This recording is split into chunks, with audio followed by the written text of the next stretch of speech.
All right, let's look at C. All right, so for C, they ask us to find the limit as x approaches 0 of 1 minus cosine x over x. The very first thing we want to do is try direct substitution every time. So if we plug in 0, we're going to have 1 minus cosine 0 over 0. Now, we know the cosine at 0 is 1, so that would be 1 minus 1 over 0, or 0 over 0. So that's not well behaved, but it is one of our indeterminate forms that we can use L'Hopital's for. 0 over 0 or infinity over infinity. All right, so for L'Hopital's, remember, I'm going to put my h here to show how I got from here to here. And then I'm going to take the derivative of 1, which is 0. Derivative of cosine is negative sign. So minus a negative sign would be plus sign. And then the derivative of x would be 1.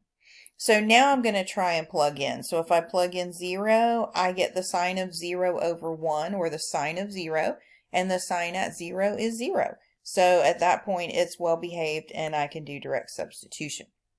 All right, for D, we start again by trying to plug in first. So if we plug in, we're going to have e to the infinity over infinity cubed. Now, again, we're not saying that infinity is a number. We're just saying it's the concept of something getting infinitely larger without bounds. So if e is like 2.78, let's say you round it off to 3. If you take 3 and you raise it to infinity, it's just going to keep getting bigger and bigger and bigger and bigger. So we're going to get infinity in the numerator. Same thing down here. If you take something getting infinitely larger without bound, times something getting infinitely larger without bound, times something getting infinitely larger without bound, then you're going to get something that's getting infinitely larger without bound. So that is one of our indeterminate forms for L'Hopital's, infinity over infinity. So now let's use L'Hopital's. So again, our notation showing what we did. Derivative of e to the x would be e to the x, and derivative of x cubed would be 3x squared. So now we plug in, and we've got e to the infinity, which again is infinity. And down here, infinity squared times 3 is also going to be infinity. So still have my indeterminate form. I'm going to do L'Hopital's again. So derivative of e to the x would be e to the x, and derivative of 3x squared would be 6x. So when I plug in, e to infinity is infinity, and 6 times infinity is infinity. So I feel like I'm just running in circles, but you'll notice I am making progress. My numerator is not changing, but if you look at your denominator, I'm slowly but surely eliminating that variable. It was x cubed, x squared, x to the first. So now when I take the derivative of e to the x, it's e to the x, but the derivative of 6x is 6. That variable is gone. And that matters because now e to the x is infinity. Infinity divided by 6, if you take something getting infinitely larger without bound and divide it by 6, it's still going to get infinitely larger without bound, maybe a little slower, but it's still going to go to infinity.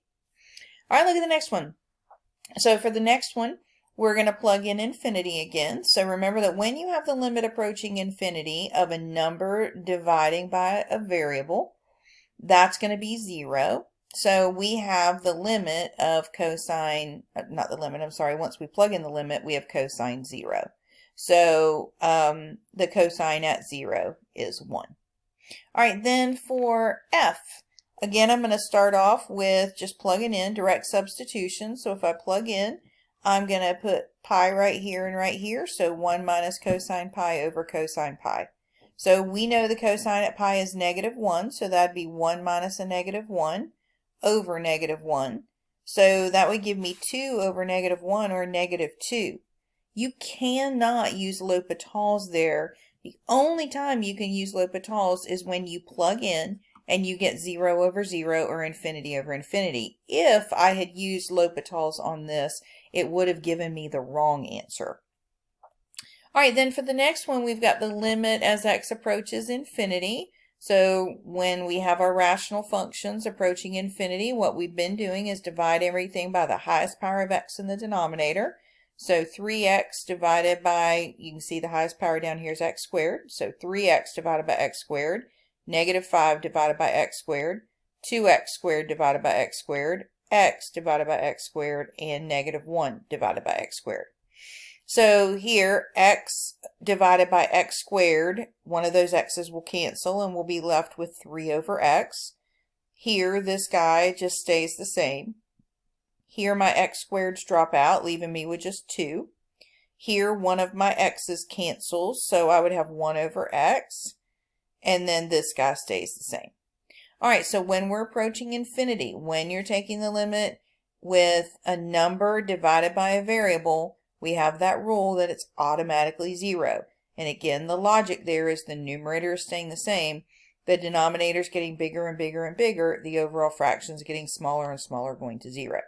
So the limit of a number divided, again, this is only when you're approaching infinity, the limit of a number divided by a variable is 0.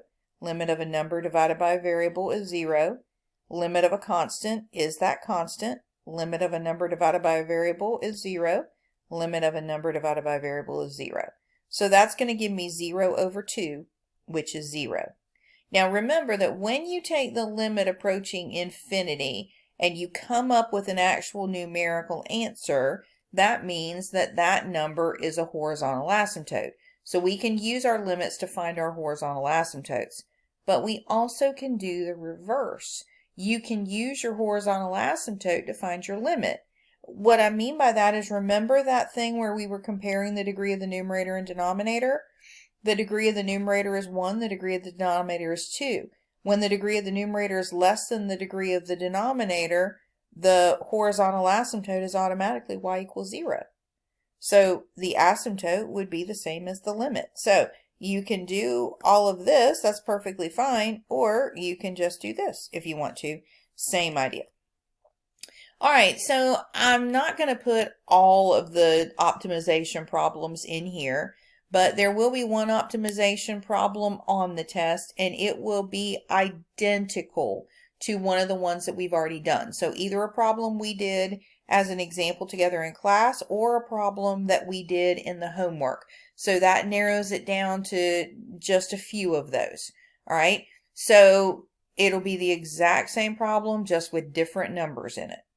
And then your bonus is the related rates.